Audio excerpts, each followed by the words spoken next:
We are now in the home stretch of the New York City mayor's race with just 2 weeks until Election Day. And the candidates are using this precious time to get their message out to New Yorkers, some of whom will cast their ballots on Saturday when early voting begins. Political reporter Marcia Kramer has been covering this race daily, weekly, monthly. Marcia, you told us about this new poll yesterday that indicated if Sliwa was to drop out of the race between Mamdani and Cuomo, it would actually become a very tight race. And it seems that the Cuomo campaign doesn't really want to let that notion go. Not at all. I'll tell you this. With 14 days before the election, both Zohran Mamdani and Andrew Cuomo are trying to convince voters that they will become the skinflint extraordinaire in Gracie Mansion, able to score major efficiencies in how government operates. But with Mamdani way ahead in a three-way contest, Cuomo wants to face a mano-a-mano contest. So far, that campaign isn't going so well. Curtis will not be mayor of New York. He could cause Mamdani to be mayor of New York.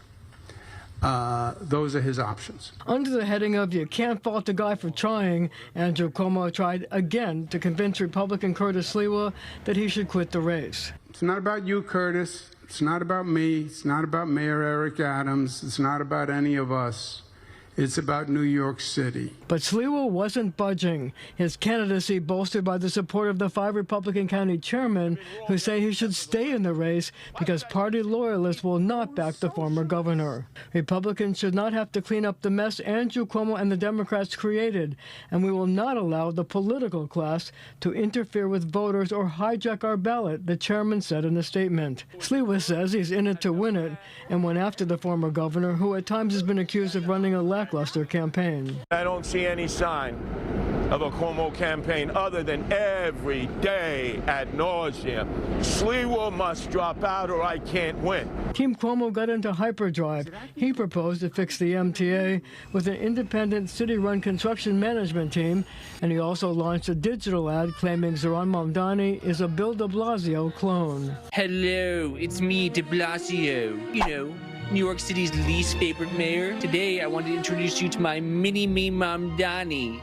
Hiya! But Mamdani, who has a double-digit lead in the polls in a three-way contest, unveiled a plan to make the Department of Education more efficient by renegotiating consulting contracts. He also slammed Cuomo for trying to get Sliwa out of the race, saying the election is a battle for the soul of the Democratic Party. We have a former governor who has used many of the very tactics that we have often thought are exclusive to the Republican Party in that same primary. And now that governor is continuing to use those tactics while taking on a movement that brought more Democratic votes in a New York City primary than any in history.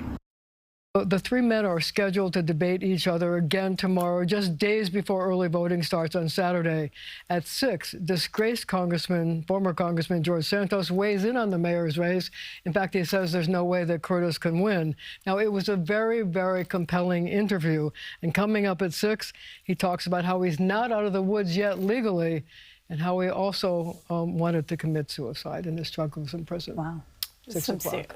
That's coming up at 6 o'clock. It is. I don't want to give too much away, but I know you've interviewed him several times from his time before he went to prison to when he was released. Did you notice any difference? There was a big difference. He is very humble, and he's intent on trying to make his life over again. He says he got a second chance, and he's not going to waste it. All right. Look forward to your report at 6. Thank you, Marcia. And we want to make sure that you're ready for Election Day. For all of our coverage on the local races, including Marcia's interviews with the candidates for mayor, head to CBSNewYork.com.